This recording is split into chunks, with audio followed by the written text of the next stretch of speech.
Bonjour à vous, on va commencer par faire connaissance, je vais vous laisser vous présenter et puis également présenter l'ANAP en quelques mots. Bonjour, donc moi je suis Anne Cazenave, donc je suis chef de projet l'ANAP et j'appartiens au pôle numérique. Voilà, Benoît Huet, aussi au pôle numérique de l'ANAP, en tant que chef de projet, un peu plus spécialisé côté médico-social. Est-ce que vous pouvez peut-être nous faire une petite présentation de ce qu'est l'ANAP ? Alors l'ANAP, donc c'est une agence d'expertise et de conseil public. Elle a été créée en 2009. Dans sa gouvernance, on a des pouvoirs publics et aussi des fédérations qui administrent notre agence. On a un pôle, donc comme on l'a dit, numérique, donc on vient en appui auprès des structures donc sanitaires et médico-sociales sur les sujets numériques et notamment avec Benoît sur les sujets médico-sociaux actuels avec tout ce qui se passe autour du programme SMS numérique. Justement, Benoît, vous pouvez nous parler de ce que fait l'ANAP et le rôle de l'ANAP dans le SMS numérique ? Alors le rôle de l'ANAP est un peu comme à chaque fois sur chaque projet, qu'il soit numérique ou qu'il soit sur l'immobilier, sur les finances. En fait, notre objectif, c'est la performance. La performance globale, c'est pas la performance financière, c'est la performance globale pour que chaque sou qui soit mis côté des pouvoirs publics soit suivi du meilleur service pour l'usager ou le patient. Et donc côté numérique, notre premier rôle, ça a été d'initier ce grand programme SMS numérique, de l'accompagner dans son développement, dans ses tests, dans ses grands leviers qui sont utilisés par le programme SMS numérique. Et puis maintenant qu'on passe en phase de généralisation, nous aussi on va accompagner un petit peu plus les professionnels, les directeurs. C'est ça notre idée de fond, parce que l'informatique, c'est pas vraiment notre métier. Notre métier, c'est de faire de la transformation des structures pour pouvoir aboutir à de la performance plus élevée. Et donc le numérique est un superbe outil pour pouvoir prétexter d'une amélioration et d'une réorganisation des structures. Voilà. Vous travaillez donc au cœur de l'écosystème avec l'ensemble des acteurs de la santé. Pour compléter, donc on va venir outiller avec des choses très très pratiques.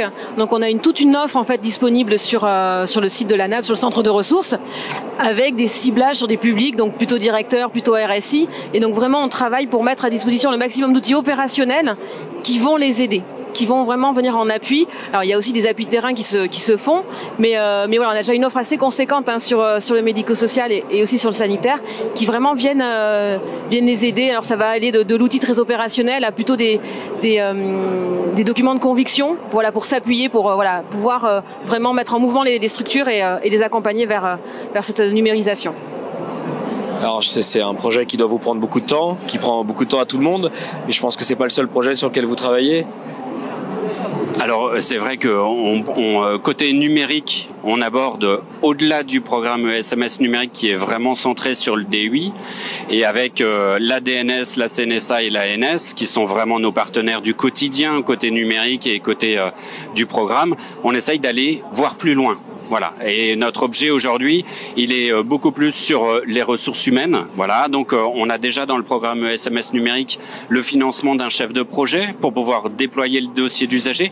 Mais c'est des ressources humaines pour aller au-delà, pour avoir un véritable système d'information dans chaque structure. C'est-à-dire avec des logiciels finance, des logiciels ressources humaines, voire logistique. Donc, en fait, on a un certain nombre de sujets où on accompagne le programme SMS numérique pour prendre de l'ampleur, pour aller vers le système d'information au sens global. Et puis parfois, ça sera peut-être d'autres financements que le programme SMS numérique, c'est pas grave. Voilà de ce que l'on fait côté équipe numérique, mais même au-delà, puisque en fait à l'ANAP, on n'est que quelques-uns spécialistes du numérique. En fait, on est quand même 80, on n'est que 4 ou 5 à être spécialistes du numérique. En fait, on a aussi énormément de sujets pour le médico-social, autant pour les accompagner vers le grand virage du monde médico-social qui est la transformation de l'offre, c'est-à-dire le regroupement, la coordination du quotidien, vers l'optimisation un petit peu des services. On a aussi des projets beaucoup plus orientés immobiliers pour les aider à structurer et d'utiliser aussi les fonds du Ségur plutôt immobilier. Voilà, donc on a beaucoup de sujets très divers et variés.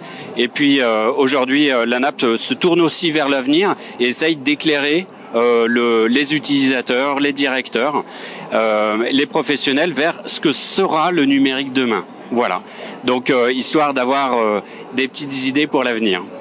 un acteur central, un accompagnateur présent tout le temps.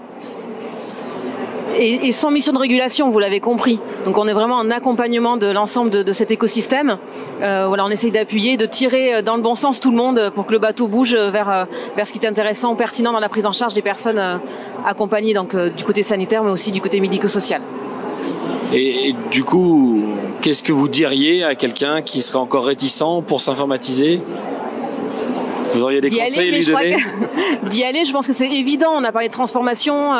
Le numérique, c'est un objet incontournable pour accompagner les structures dans ce mouvement-là. Je sais pas, tu veux compléter peut-être ?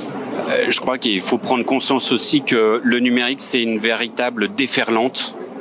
Et c'est quelque chose de très massif qui entoure toute personne en France, qui soit usager, patient ou professionnel ou même en dehors de la santé. En fait, tout le monde vit le numérique de plus en plus au quotidien.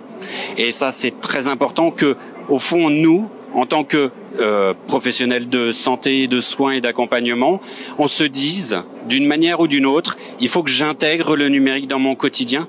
Au fond, le choix que l'on a à faire aujourd'hui, chaque directeur, chaque professionnel a à faire, c'est soit je subis le numérique, ou soit je gère son arrivée et je choisis sur quoi je travaille et comment je travaille. Et c'est ça l'enjeu. Si on va maintenant vers un dossier d'usager, on choisit le numérique que l'on souhaite. Si on y va dans 10 ans, dans 5 ans, on le subira, on ne le choisira pas. Donc c'est ça votre vision à vous du système d'information ? On choisit et on subit pas. Voilà, oui. Et puis si on veut se projeter encore plus loin, on se rend compte que les systèmes d'information, parce qu'il n'y en a pas qu'un seul, tournent autour de la personne et va se concentrer de plus en plus pour l'aider au quotidien. Et on voit toutes les évolutions des éditeurs vers cette concentration de la personne. Voilà. Et c'est vers ça qu'on va. Et c'est pour ça que c'est le professionnel qu'on essaye d'accompagner. Et puis même, on essaye d'accompagner un petit peu aussi les usagers. Voilà. Écoutez, le groupe Evolucare vous remercie pour ce moment que vous avez passé avec nous. Merci. Et puis je vous souhaite un bon salon. Merci beaucoup. Merci.